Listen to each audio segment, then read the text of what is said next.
Okay, right now I want to demonstrate 4 techniques. Inlay, also known as mishima, additions, a stencil, and sgraffito, which means to scratch. So you're going to be scratching, I'm going to be scratching through this. With inlay, you begin with your, always practice on a slab. So you begin with your slab and experiment with what kind of tools you want to go through there. Some of you may have the little ball end. That's very nice for going through. And notice these clay burrs. Before you put the glaze inside, like I have over on the left, you want to make sure all the clay burrs are up. And then here's just a sharp stick or a bamboo stick. You can also use the end of your loop tool to go through there.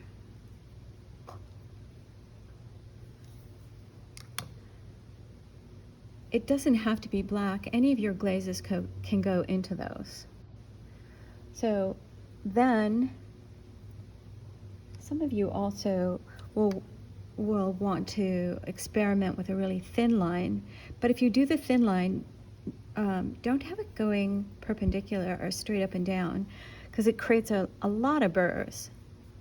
You want it to glide as much as possible flat, and then see how clean that is. Okay, removing all the little burrs. Wet your brush, put it in your glaze. You don't need to put glaze everywhere. This could be done with glazes or underglazes. But you do want to get it in there. If you're having any problems getting it in, sometimes you need to add a little bit of water. Just a touch of water helps it glide into there. Not too much water. Goldilocks, just right amount of water. Now, some people like to scrape this off. Here I can scrape it off the red.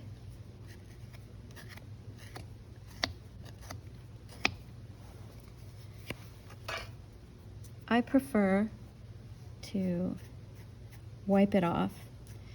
This isn't a technique where absolutely all the black or the color will come off. I'm using Stroke and Coat. For example, anything like this, any little smudges will stay on there. I think you need to live with it, or you'll make yourself crazy, because it's very hard to get it all off. Now, this little bit will show up black, but I would redo this part. I'm gonna redo that.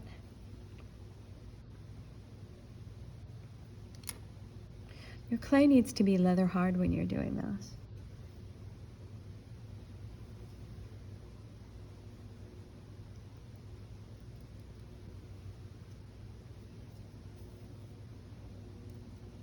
I'm stippling right now. That also helps get it into that groove that I've just created. So you've seen me use wooden tool, needle tool. You can also use a dull pencil, and then this tool with the little ball end, and then wiping that off.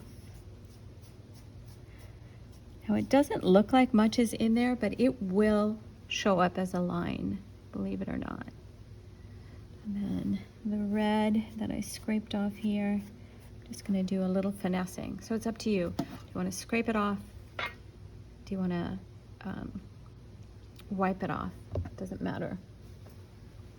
So that's inlay, also known as mishima. Let's talk about additions. So I created this little rose, a little stem. I have to slip, score, compress, and lute that.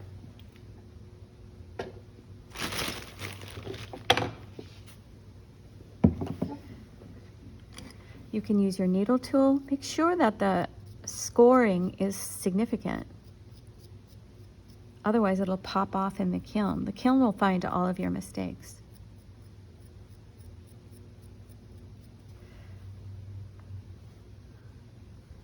And then I'm gonna, so I need to score in here.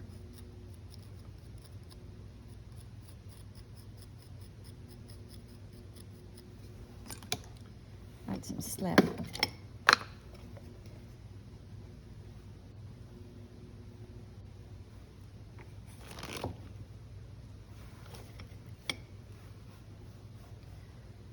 Scoring, slipping gently without breaking it. I'm going to put some pressure on it here. And now I'm just going to use my wooden tool to also compress it along the side. Being careful not to smash the coil down. And I can refine it as I go along. So I'm just compressing that edge so that it's sealed well.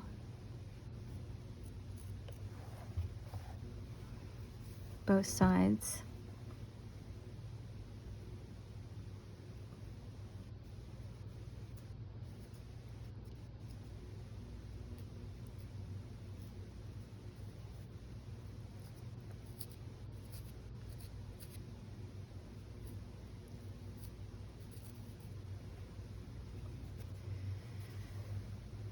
Now that's ready for glazing or underglazing. Over here I have a stencil. What does that mean? A stencil is like a template. So what I've done is,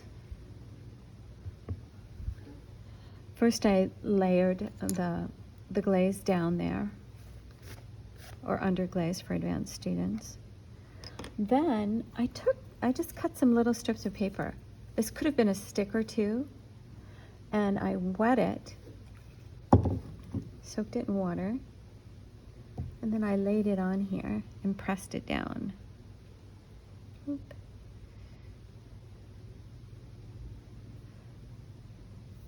I've got 2 thick coats on that. And then here's just another little piece of paper.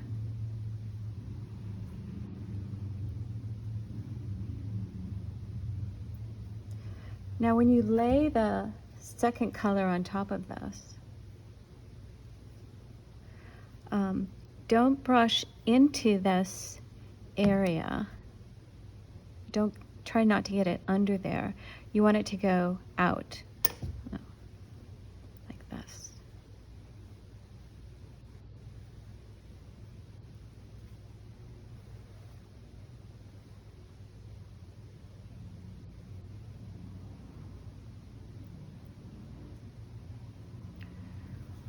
When that dries, I'll put a second coat on there.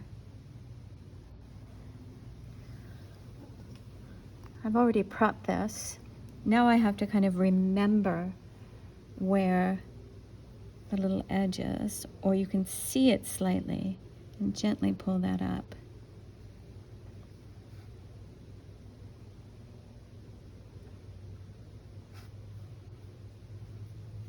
So when it dries, so I've put 2 thick coats on here. Now it's dried. So this is a way to have 2 colors. The undercolor does pop through on the Stroke and Coat, so be aware of that. But I want you to practice all these things. This isn't ready to, well, let's see what happens. Normally I wait for it to dry. Let's see what happens if I peel it off right now. You're in a hurry.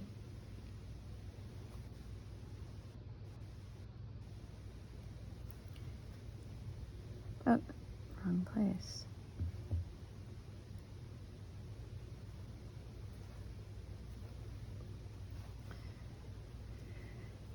Then I could just brush the rest of this here.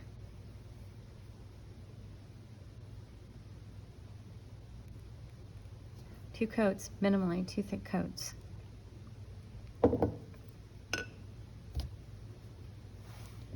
And Sgrafitto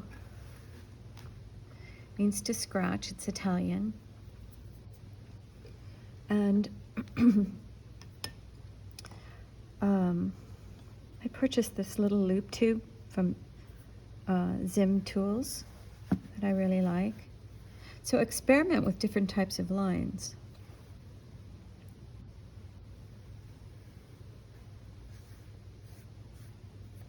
Like that. Here's a loop tool. I'm going to use the edge.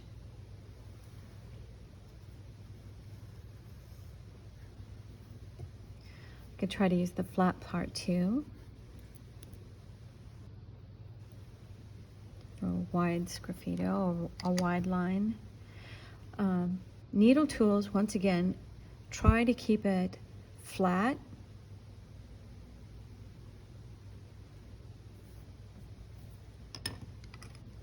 Not very satisfying. Wooden tool or a bamboo skewer.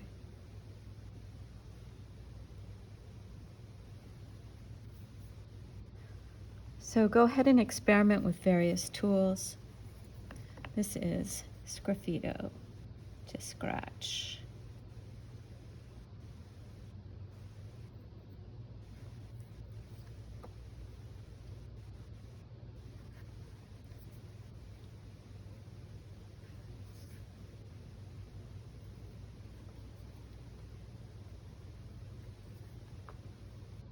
These are all ways of decorating your projects.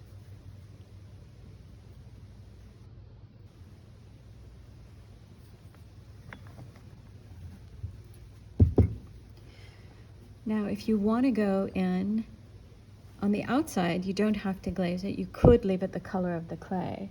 If you do want to go in and glaze that or use underglaze, you just have to be careful not to get it in the line.